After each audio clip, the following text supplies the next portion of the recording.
ChatGPT right now is most likely telling you what you want to hear because you're searching on your account. But if you're going to use ChatGPT, or really any other AI, you need to do it on an incognito account because otherwise it's going to be slanted and biased towards you. It knows you're a contractor. It knows the name of your company. All of a sudden they're giving me this look of fear and shock, right? And I do the quick search on my phone. I said, yep, not showing up. And my account represents what the majority of your customers are also seeing. Welcome to the Roofing Success Podcast. I'm Jim Aline, and I'm here to bring you insights from top leaders in the roofing industry to help you grow and scale your roofing business. And it has been such a journey. We have episode 300 for you today, and I'm really excited. I think I'm doing this episode more for me than for you guys because this is one of my favorite people to listen to. But there's a lot of challenges that we're all facing. You know, we've done a lot of episodes around AI, the changes that are happening in the industry in terms of AI. And so I wanted to bring back Marcus Sheridan to have this conversation with me, man. Thanks for coming back on. First off, congratulations to you, 300. Yeah, man. That's pretty impressive. And it's a big deal. That means you're in the top 1% of all podcasts if you make it to 300. So that's a great testament of you, Jim, the value you bring to the world. So I'm grateful to have gotten to know you a little bit over the last, couple of years. And I'm glad we can have this chat today because the stuff is getting more and more real every single day. And just when I think oh, that's huge news, something else comes out. I'm like, holy cow, it's like, I have to be honest though, there is I'm feeling quite a bit of satisfaction right now, seeing some of the changes that are happening, that are being forced upon contractors that I've been calling for a while. And so I'm sure we'll get into that, but there's some really interesting changes. You have definitely been calling these for years. And I think that there's a little bit of opportunity meets preparation here. Mm-hmm. The way that you framed your marketing, from the pool company on in the and then as you expressed in the they ask you answer book. I mean that's become the foundation of the conversation. And so what is it in the AI world that is coming to fruition that you have been expressing for years now? All right. Yeah. So there's a lot of places we can go with this. Let me just say, if you're listening to this right now, when you think about AI, let me just suggest that you look at it from two perspectives. There's really two major sides of the AI coin and what it means to your business. Number one, it's how do I use AI to grow my company? That's number one. Number two, how do I make sure AI recommends my company? All right. So that's side two. So we've got side one. How do I use it? Side two, how do I make sure it loves me, it recommends me? Now, I spend a high majority of my time on the latter, which is how do you make sure when you are searching or a customer searching, ChatGPT, Claude, Perplexity, whatever it is, that you're showing up. Now, here's where you got to be careful. There's a lot of SEO companies that are being lazy, that are being antiquated of thought, and will try to convince you that Google's not being affected, that SEO hasn't been affected, that AEO is the same thing is the exact same thing as SEO. And let me tell you definitively, that is absolutely not the case. All of this stuff is changing. Just the other day, I was talking to a couple of roofers at a contract. True story, Jim. At a conference, excuse me. And I said, how are you guys doing with your AI visibility? They said, oh, ChatGPT loves us. I said, really? Tell me about that. Yeah. We've done some searches. When you search best roofer, such and such town, our town, we get recommended. I said, well, that's great. I wonder if my ChatGPT would recommend you. And they gave me this look like, what do you mean? I said, ChatGPT right now is most likely telling you what you want to hear because you're searching on your account.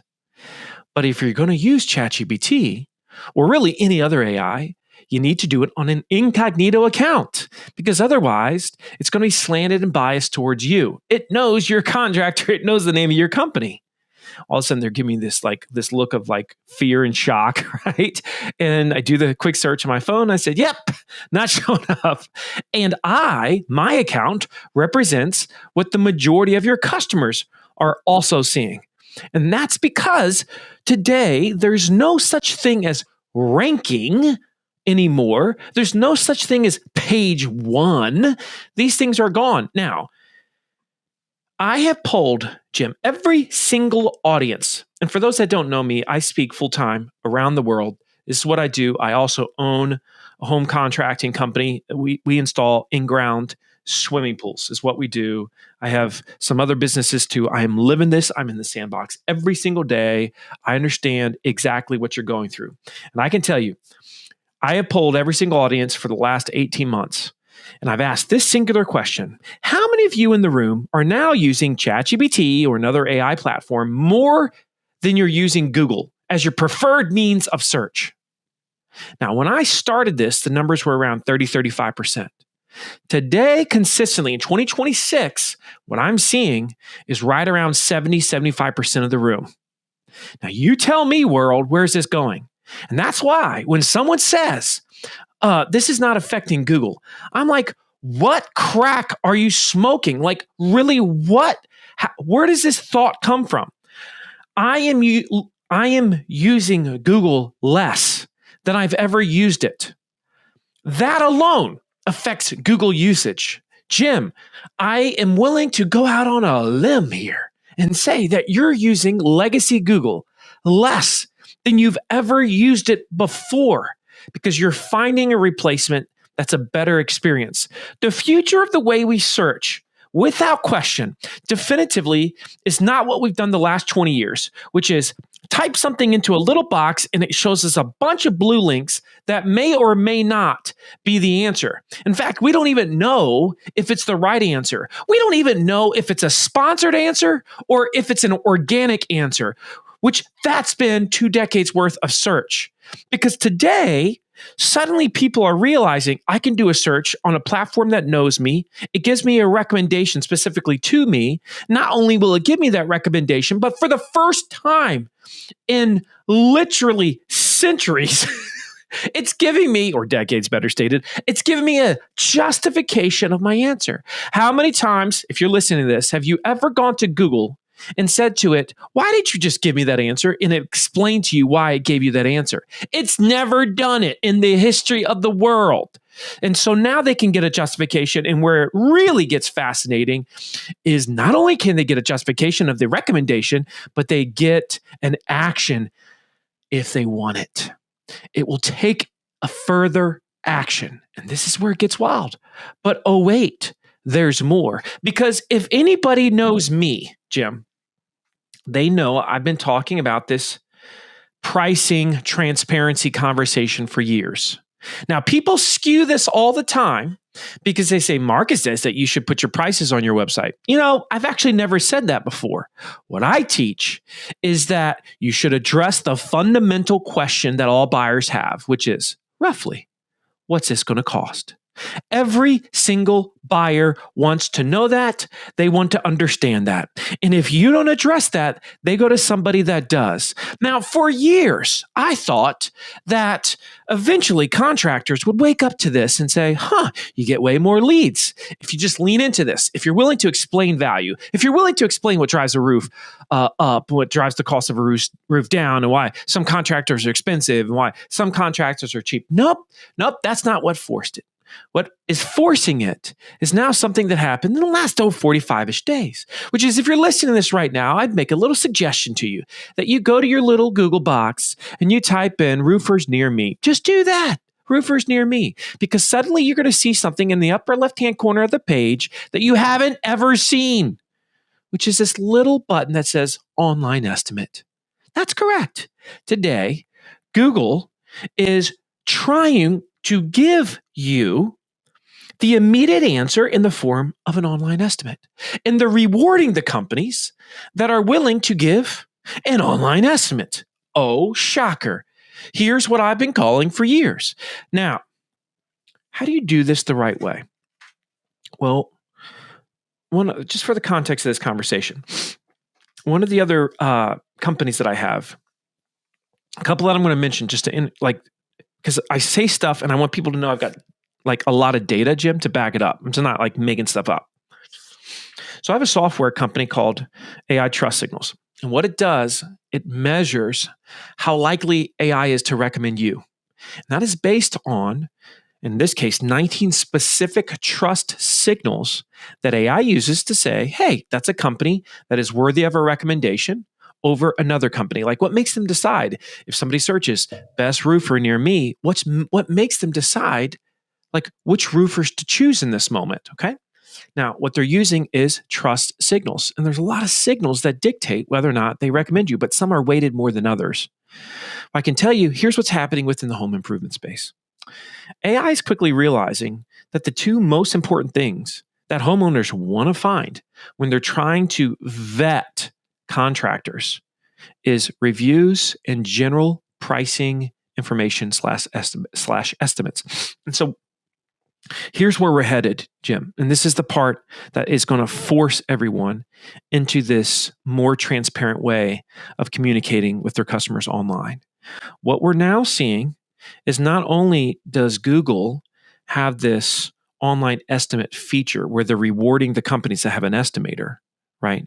But we're also seeing AI in general, ChatGPT, Claude, Perplexity, giving more weight to the companies that are showing estimators on their site that allow someone to get a price range. So what does this mean to you as a contractor? It means that, let's say all things are equal. You've had good reviews, your competitor has good reviews, and the homeowner says to ChatGPT, tell me though which one is the best in your opinion. ChatGPT is going to choose the one that has more pricing transparency. And if this is going to domino to a place where very quickly, and I say that very quickly as in like 12 to 18 months, if you don't have an estimator on your website, you will not be recommended in the home improvement space by AI. Let me repeat that. You will not be recommended by AI if you don't have an estimator on your website. Now, another reason why I know this is because I built a software. Once I saw where this trend was going, I said, I was the first manufacturer / contractor in the swimming pool space to have a pricing estimator. I saw that quickly it generated 100 to 200 leads a day for my company. Now, it's not going to do that for your company because you're probably going to get the traffic that I got, but that's what we got. Now, what we do know based on the data, because now I've got 1,000 contractors using this tool, is that generally when you as a contractor add a pricing estimator to your website, you get 3x the organic leads that you were getting before. Okay, 3x. So if you're getting 5 organic leads a week, you're probably going to get about 15 now. And you're going to 3 to 5x your paid ad conversions if they're landing on the estimator. So assuming the estimator is built properly, assuming you're showing it properly, assuming it's integrated into your campaigns, you have a total lead explosion.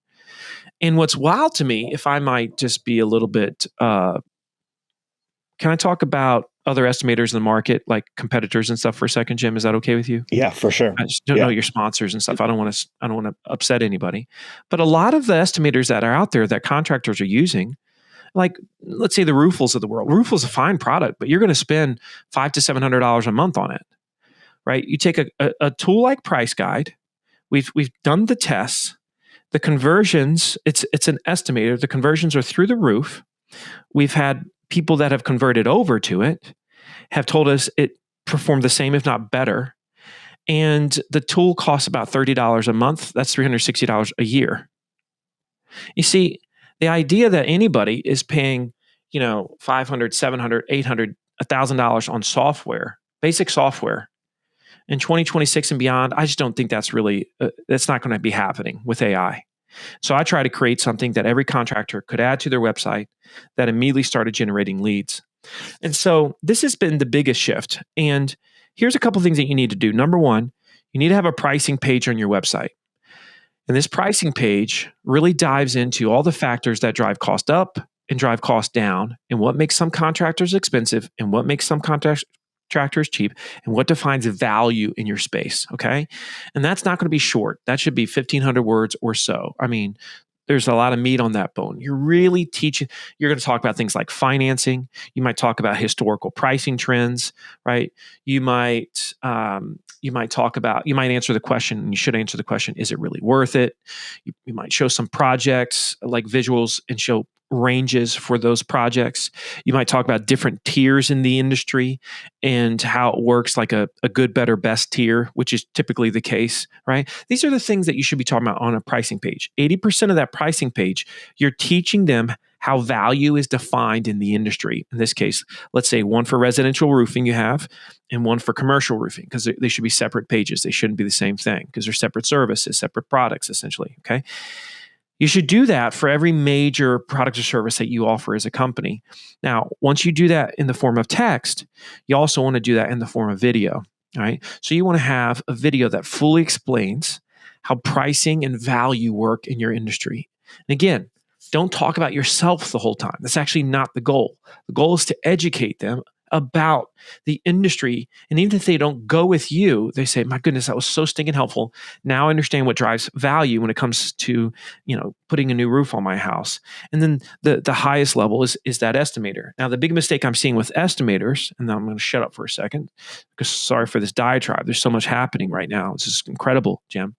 The big mistake we're seeing with estimators, and I see a lot of companies screwing this up right now, is the way Google works and the way LLMs work is they want labels to quickly parse content and web pages to understand what they're looking at.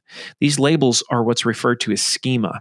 Now, most of these agencies have not adjusted the way they build website pages so as to make sure there's proper schema on these pages. Now, for example, if you have an online estimator, that estimator, the code that it was built with that you put on your site, should have schema that is essentially a label telling, in this case, Google and AI, hey, this is an online estimator. Now, when somebody clicks on online estimate, roofers near me, your tool, that page is going to come up because it was properly indexed. It's properly showing. I can't tell you how many times, Jim, I've seen this as a problem. That's why when somebody builds an estimator within Price Guide, okay, the code that it gives you has schema built into it automatically. You understand what I'm saying? Now, I know I say schema, and most people listening to this don't even know what that means yet. But unfortunately, because of the way AI works, you're going to have to learn that. There's going to be a lot of new things that you're going to learn. And by the way, that was like 5% of where this is headed just now. What I just said, 5%. I got to say one last thing, and I really do promise, Jim, I'm going to show up. Shut up. I'm going to show up too, and that is this. I just published the most extensive book ever written on pricing transparency within the home improvement space.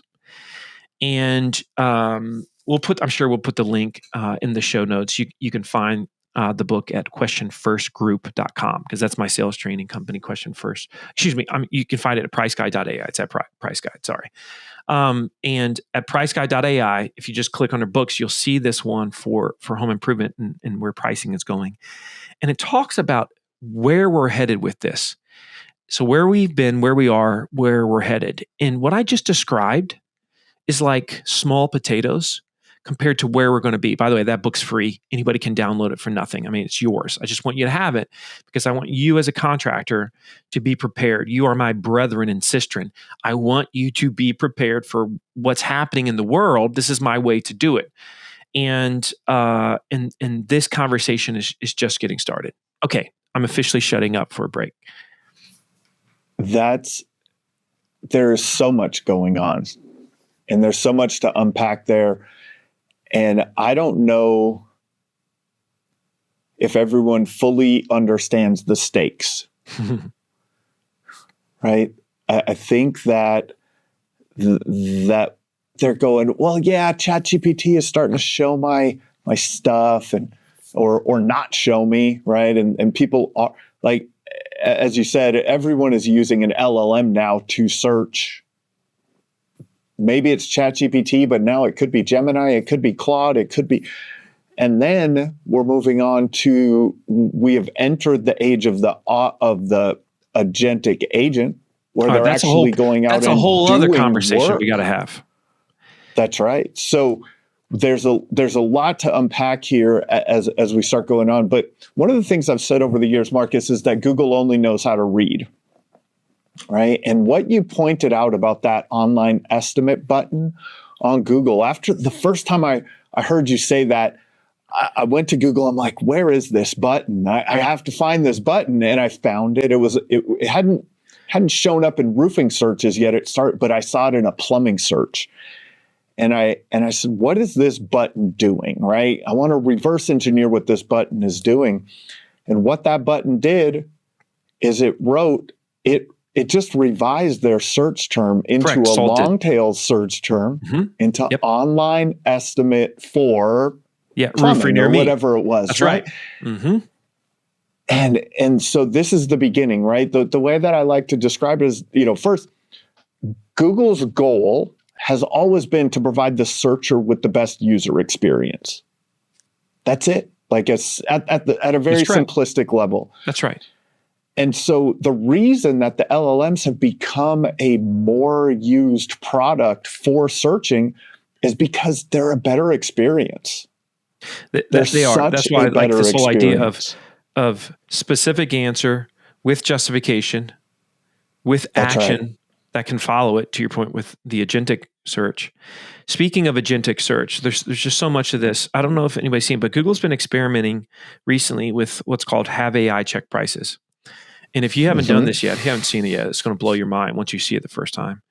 In fact, your company might have been contacted by Google's AI to get this information. So what happens is, somebody does, like another near me search, plumber near me, roofer near me, whatever. A little button pops up on the screen that says Have AI Check Prices. You're like, what's that? As soon as you click on that button, what happens is it turns into essentially what might be called a self-service tool. So Google asks you a series of questions about your project. And in the course of getting that, it collects your data, and then it says to you, okay, now that I understand your project, I will reach out to contractors near you, and I will get back to you with an answer within the next couple of days. Okay. And so it's just really wild. So I did this, and I said, hey, I need a new faucet. I kid you not, it gets back to me. It was like 36 hours later, something like that. And it said, hey, Marcus, here's the company we recommend. In this case, it was a company called The Drain Doctor. It said they are available for this repair immediately, but they did not give us an online estimate. Isn't that interesting? So there's so many things happening there. Now, both of these things, the online estimate feature, this Have AI Check Prices feature, it is all, to your point, Jim, a precursor to the thing that is just utterly going to shock the industry. It's going to send shock waves through the industry, which is agentic-based search. And the way you have to see this, the way that this is really going to start is, in not too distant future, probably within the next 3 to 6 months, people will all start to learn about this capability, which is called agentic search. Now, right now, this exists to a smaller degree, but soon it's going to work like this. You're going to have your agent that does all your vetting for you, let's say, and you're going to say as the homeowner, okay, I want you to go, I need a new roof, and we'll call the agent Sam. Hey, Sam, I need a new, and you're probably going to do this with a voice command. You might even do it on your Apple Watch. You might do it just into your Alexa, whatever, but you're just going to probably do it with voice.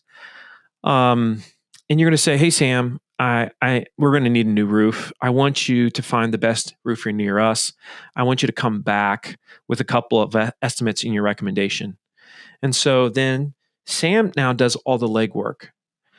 Sam comes back to the homeowner and says, okay, and by the way, when I say comes back to like at most 15 minutes of research here, right? But for a homeowner, that would have been hours worth of research, right? So 15 minutes later, it's waiting for the homeowner whenever the homeowner is ready to see what the results were. And Sam says, okay, I've reviewed 35 local contractors. I have looked at every review they've ever received online. I've given you a review score across all of their platforms. Here's a general reputation graph of the things that people like and don't like about them, some of the most common complaints, and the things that they are praising them for.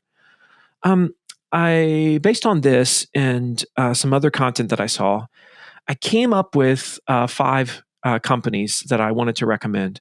But of those five, only three of them had estimators on their site. So I went ahead and did the estimators based on the parameters you gave me earlier.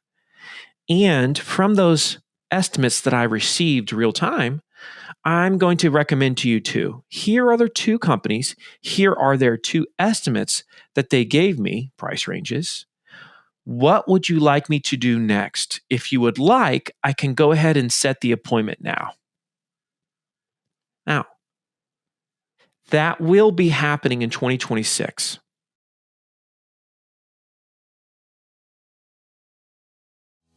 Roofers, let's get real. You're great at building roofs, but are you great at building a steady stream of leads? That's where Job Nimbus Marketing comes in. They know the roofing industry inside and out, and they'll help you dominate Google, Facebook, reputation management, and everything in between. If you want more quality leads, more booked jobs, and more growth, visit the link in the description or the sponsors page on the Roofing Success Podcast website.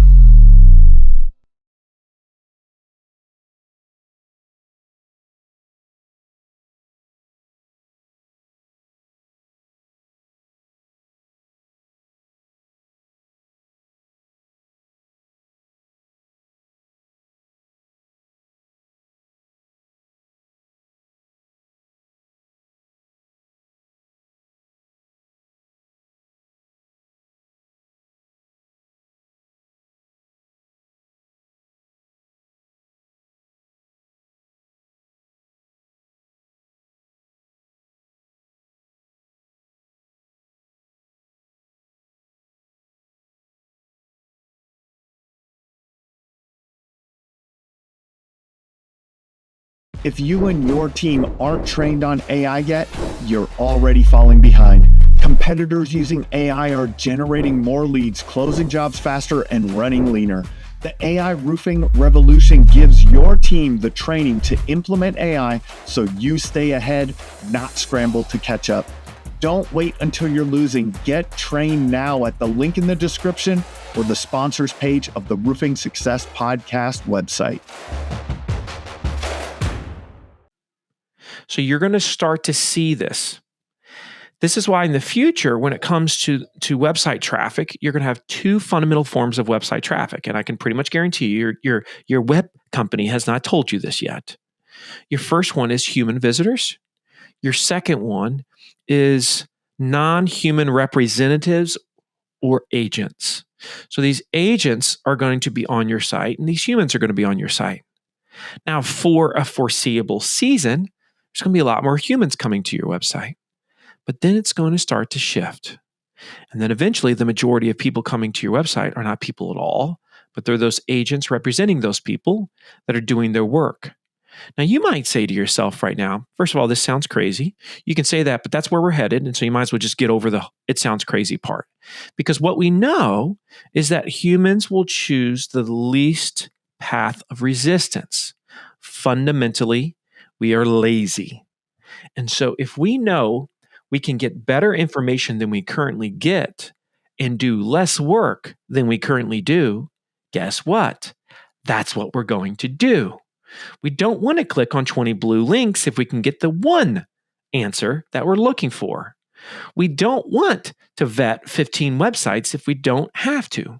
Somebody said to me today, as I was trying to really describe this in detail in a post, as a matter of fact, Jim, somebody on LinkedIn, which by the way, if you're not following me on LinkedIn, you should be, folks, because I'm a dang good follow. Somebody says to me, I see what you're saying about how there's going to be two types of visitors to your website in the future, Marcus, and there's going to be this agent-based search, and they're going to do all this for the homeowner. But I still think the homeowner is always going to want to vet the website in the end. I said, for a season, but not always. But not always. Because I can tell you what will happen is you have to look at this like a coworker, okay? Have you ever had a coworker that you were managing that at first you said, I want you to run everything by me before you spend that money, before you make that decision. And then you said, I don't need you to run that by me anymore unless it's above a certain threshold. And then eventually you said, because you trust the person so much, just do whatever. I trust you. And if it's something major, let me know. Well, guess what? That's exactly how you're going to approach your AI. Your AI agent, you're gonna refer to it as a he or a she. I'm not saying that's good or bad. You're just going to naturally, it just comes up, right? You're going to give it a name. You're like many people going to develop some type of dependency on it. I'm not saying psychologically per se, but you're going to develop a dependency on it. It's going to be a core part of your life. If you think you're connected with your phone, you have no idea. You have no idea what is coming your way and what's coming the way of the customer, what's coming the way of the homeowner. Now, listen, don't get mad at me for the stuff that I'm saying right now. If you're annoyed by this, well, just get annoyed with the future, but don't get annoyed at me. Because what I've learned is to not allow my personal opinions to screw up smart business decisions. So I'm not sitting here saying, this is fantastic. This is wonderful. Everything about this is beautiful. Because I don't think everything about this is beautiful. I do think a lot of things are potentially quite abundant in the future. I do think that this is going to lead to the cure of a lot of disease, and it's going to be the key to health longevity and to the economy and to many of the world's problems. Yes, and I also believe we're going to go through a hell of a period of time that's going to be difficult with job loss and things like that until it reshuffles, and then all of a sudden we're going to come to a place of abundance. That's where I'm coming from. So, I see the pros and the cons with this, but as a business owner right now, it is your job to make sure that you are skating where the puck is going, not where the puck is. That's where it's going. And this is where it is going. And let me just say this too, Jim. Right now, there's a ton of contractors listening to this, spending thousands a month on Google Ads, on paid ads in general. But let's just look at Google Ads for a second. What happens when the whole world stops using legacy Google? What happens when all of your customers no longer see those ads? What happens when you can't just quickly replace those ads by paying for them on another platform? Because there's a pretty good chance you won't be able to just pay for them on another platform. Are you in a position to be able to make up for the lead loss and therefore the revenue lost? I was just talking to a company. I've talked to a lot of companies on this, and the average number I get for home improvement is somewhere between 10 to 35% of revenues from Google Ads. Okay, 10 to 35% of revenues from Google Ads. So you're just going to say, well, that's going to be gone in probably 18 to 24 months. So yeah, I guess we'll see what happens. Like, I'm not living in that world, bro. Everything is about getting in front of it right now. And we have to find ways to make sure, this is why we've got to be obsessed about our AI visibility. Is AI recommending us? And let me just say one thing about AI visibility, which is wild. As somebody that has been in this game so much, Jim, that a big part in the past of if you ranked on Google was this thing called domain authority, right? And you had to have a website, it had to be older, it had to have a lot of links coming into it, yada, yada, yada. Just the other day, I produced a piece of content, somebody on my team did, for one of my businesses. And that article created a lead in LLM 3 days later. We have the direct link tie back to that article. And so how does an LLM work? It doesn't care about domain authority. It doesn't really care. What it cares about is this the best, most specific answer? Could I find it very easily? Do I trust this company? Are they verifiable? These are the types of things that LLMs like a ChatGPT is looking for.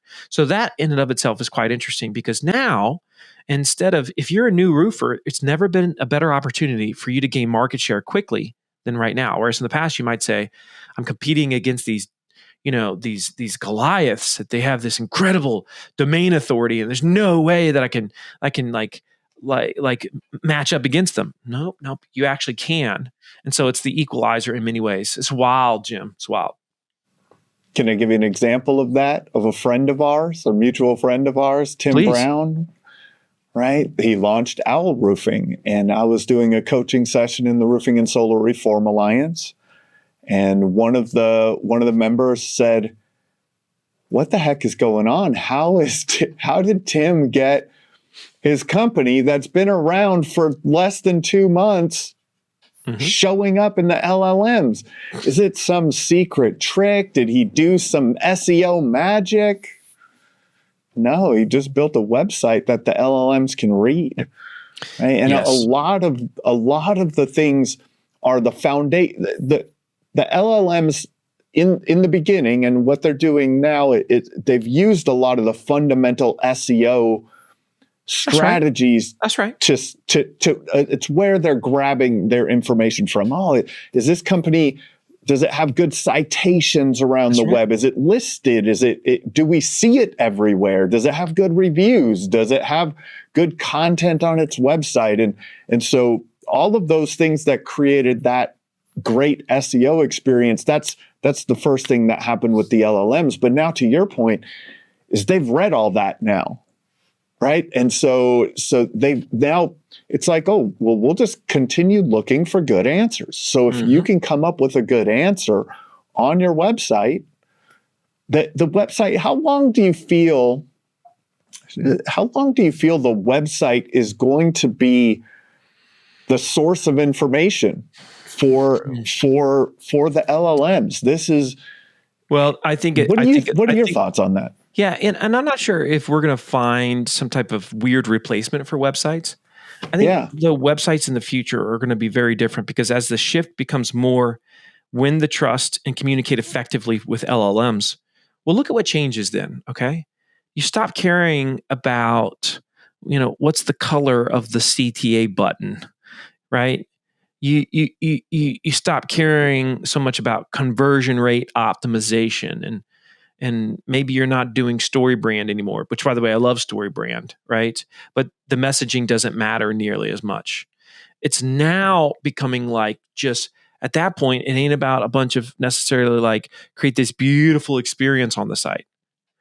It's really just about giving information in a way that the AI can immediately consume it and take action on it. And that's the other caveat. Taking action is the part that's going to be a new science. So for example, it's like there's going to be this whole arena that is A to A, agent to agent communication. So the other sides of this, Jim, that contractors don't understand, and you will understand this, is that you also will have an agent. So just like the homeowner will have an agent, you'll have an agent or multiple agents.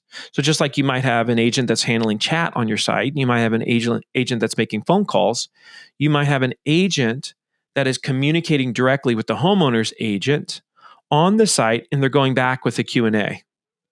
Now, how do you think that's going to go if the homeowner agent says to your agent, so can you give me a general estimate of what most of your projects cost? And the business agent says, yeah, I can't do that, but if we come out to your house, I can certainly give you one at that time. Even the AI agent will get annoyed and say, yeah, screw you, I'm out.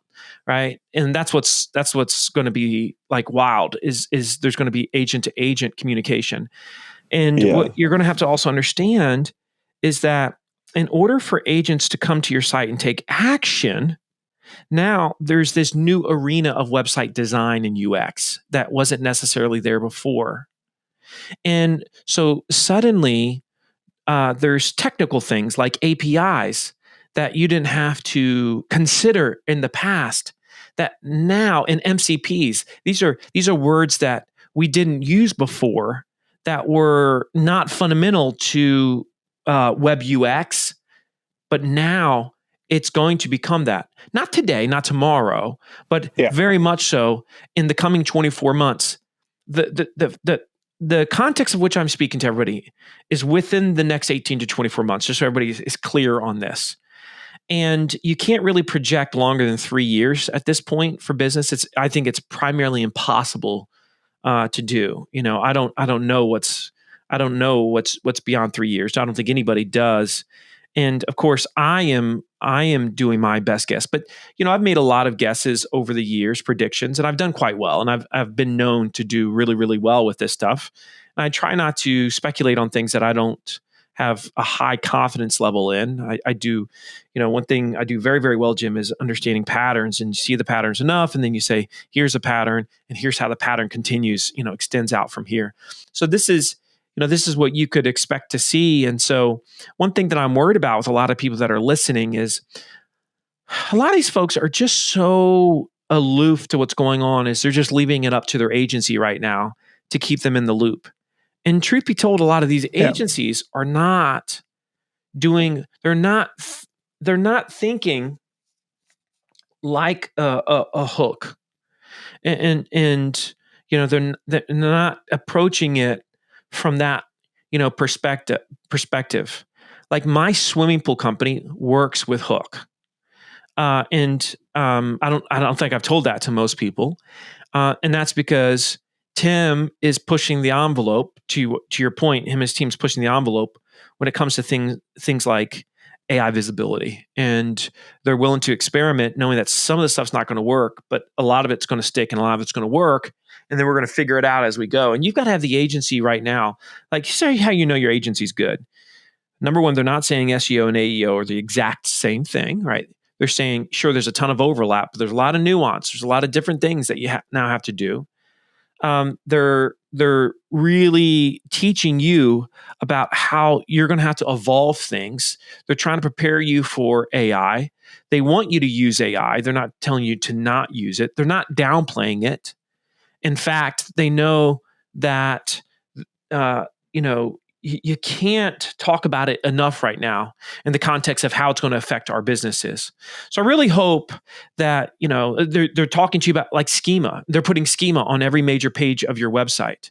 They're doing things like, hey, we now have a last updated icon on every major article of the site, so the AI knows that it's less than a year old.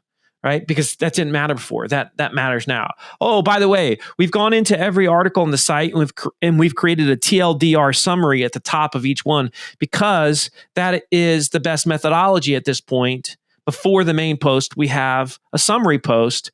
That's because AI summaries, AI answers, and AI platforms want that. You see what I'm saying? Like, this is the stuff that your agency should be talking to you about.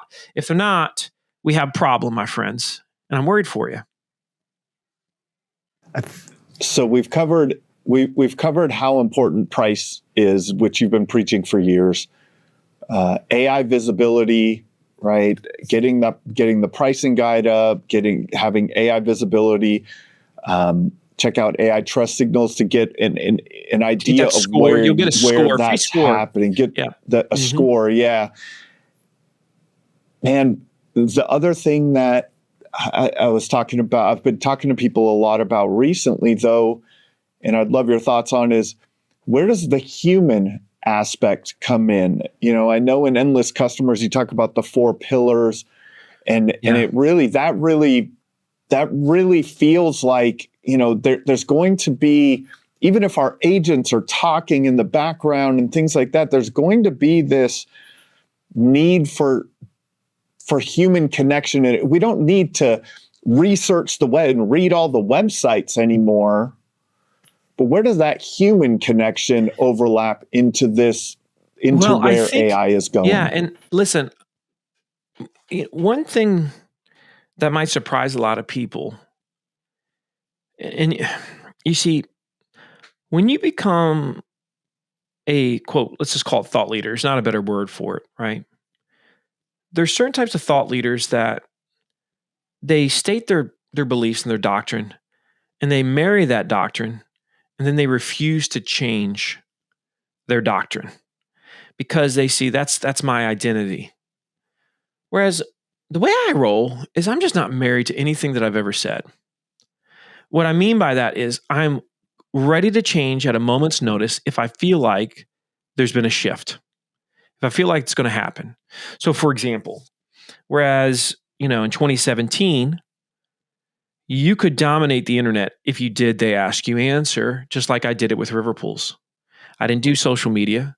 I really didn't even do YouTube at the time. I just produced great content on my own website, and that was it. I couldn't do that in 2026 and, become the most trafficked swimming pool website in the world like I did starting in 2000. By 2011, I was the most trafficked swimming pool website in the world. You know what I mean? I couldn't do that today. So I'm not going to sit there and say it works exactly the same. Now, the principles overall have not actually changed, but the platforms are always going to change. And we've got to make sure that we evolve with the platforms. Now, what we said in Endless Customers, and for those that aren't aware, that's I released that book, third edition of They Ask You Answers, called Endless Customers, and came out last year. And of course, it talks a lot about AI, and a lot of stuff I wrote in there has already proven to be true. And there's 4 pillars in there of a known and trusted brand. Say what others aren't willing to say online. That's number 1. 2, show with video what others aren't willing to show. 3, sell in a way others aren't willing to sell. And 4, be more human than others are willing to be. Okay, to your point, what you just said. Now, I think the be more human part is actually very, very fundamental. And to a degree, it will stay that way, but potentially not so much on your website. And what I mean by that is currently on your website, yes. For the next year, yes.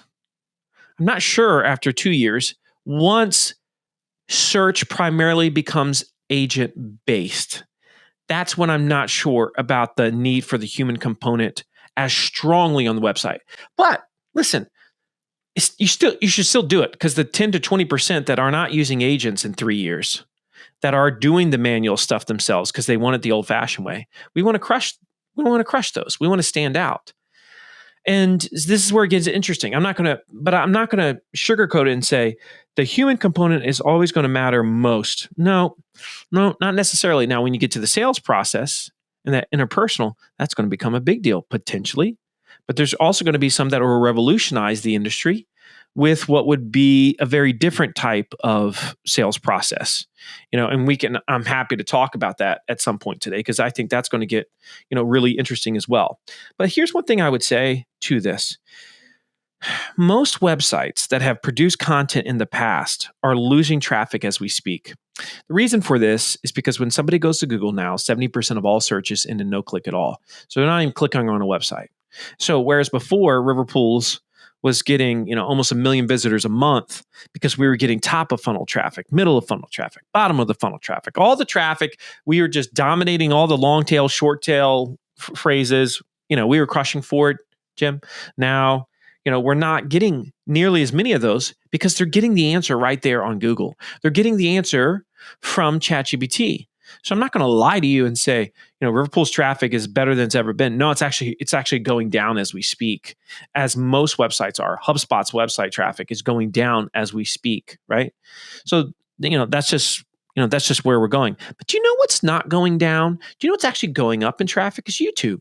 So while websites are going down in traffic, YouTube now is going up in traffic. And there's a couple different reasons for this, but YouTube has only been benefited by AI in terms of people using YouTube. And so YouTube is going to arguably become more important than your website in the future.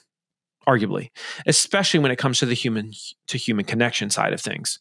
And so you don't want to sleep on video, and you certainly don't want to sleep on YouTube, and you want to be building on YouTube as much as you can. And it's sad to me because, when it comes to our world of home improvement, it's like every single job is a beautiful story or stories that you should tell, but most aren't telling. And every single person has a camera in their pocket right now that's better than any camera that Hollywood had 20 years ago. And yet they say, I just don't know if I have the right technology. It's like, what the heck are you talking about, dude? It's like you've never been more equipped just to walk around a job site every single day and say, let me tell you about what you're seeing here on this job site. Let me tell you why the homeowner did this. Let me tell you why they chose this. A lot of people have been asking us this. Let me give you an example right here at the job site, whatever that thing is. So you got to start thinking a lot more like a media company. And I do think human connection is really going to be incredibly important, but to certain people. There's going to be a group of people that are all going to be all about the feels. Like, I want to feel right with you here in my soul. And there's going to be another group of people that's like, I just want to be right, like logically, and I don't really care about the rest, and my agent's going to do all the work. And you're going to have to find a way to make them both happy. Just like today, some people really want to watch a video. Some people want to, read an article. Okay, you got to make them both happy. You do both ways. And I think that's absolutely where we are headed. Yeah. And I've had this discussion recently a lot where it's like, I think the representatives that have contact with the human, the job site supervisors, even the roofing salesperson, if they do end up, because we're doing virtual sales now too, but like if someone shows up at your kitchen table, that's where a lot of it, the customer service interaction is where that human is going to be very impactful. Now, there's something very interesting about this though. And we've got to broach it. Here's my commitment to you, listener, right now, that I'm going to say the thing that everybody tends to shy away from and doesn't want to admit. I care more about being honest always, so that we're prepared, than I do about protecting any single person's feelings. And I live my life this way, and usually in the end it pays off. In the moment, it sometimes requires pain. Just like sometimes people really come at me online and they're like, they think because you predict something, that means that you absolutely love it. No, it's just a prediction. I was recently talking to a contractor. Okay, let me give you an example of this, Jim. The contractor said, Marcus, we're having huge success with AI setting appointments as soon as we get a lead. Now, this is a bigger company. They do over $30 million in revenue. Okay. And so as soon as a lead comes in, AI, boom, reaches out to the customer. Now, the second that AI reaches out to the customer and calls them, it gives them two options. It says, hey, you can set an appointment with AI to meet with your sales rep, or you can set the appointment through human.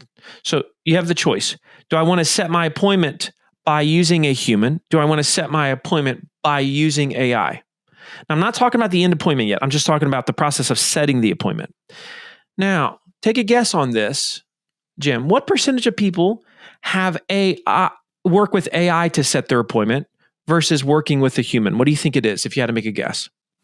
I would guess 70-80% are choosing AI now. You are exactly correct. 80% are choosing to work with the AI to set the appointment.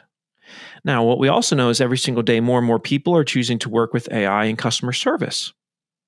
Mm-hmm. Now, if this is a precursor to anything, what do you think, folks, it means for sales? That is interesting, isn't it?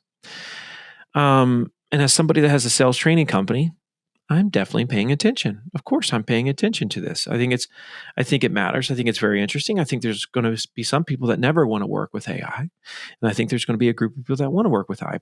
But here's why so many people choose to work with AI, and this is what needs to change about your salespeople. My daughter, who's 24, came to me recently, and she said, "Dad, I will always choose to work with AI at this point for customer service." Of course, now, by the way, she said this to me because she knows this is what I talk about. So my kids are making AI comments to me all the time. All right. And I said, why? And she said, because I never feel embarrassed with any question I'm asking AI. And this is the part that a lot of people don't understand, is homeowners are constantly hedging with salespeople. And they're too embarrassed to ask and say certain things because they fear judgment. Why do they fear it? Because they were previously judged by some salesperson. So you really have to be teaching your sales team right now to not be judgmental, looking, sounding, etc. You have to create truly a psychologically safe place where the homeowner feels like they can say exactly what's on their mind, their fear, their excitement, whatever it is. Then they're not going to be looked at like they're an idiot for asking the question. And this is exactly, the reason why, certain reps have had a lot of problems. And this is why so many are shifting over to using AI. Now, a lot of people say, well, I don't want to use AI because they're still thinking about, like stupid voice automation from the 2000s. That's a terrible UX. We have to stop thinking like that because now it's full-blown conversations. So this much I know, that within home improvement, there is no question that, and you can safely say within 12 to 24 months, it'll be very common for you to go on a home improvement website to say, I'd like to get a general estimate now, that you talk to a digital avatar, just like Jim and I on this pod right now are talking. We could be at the point where Jim, his avatar, is doing the interview, and I can't tell the difference in 24 months.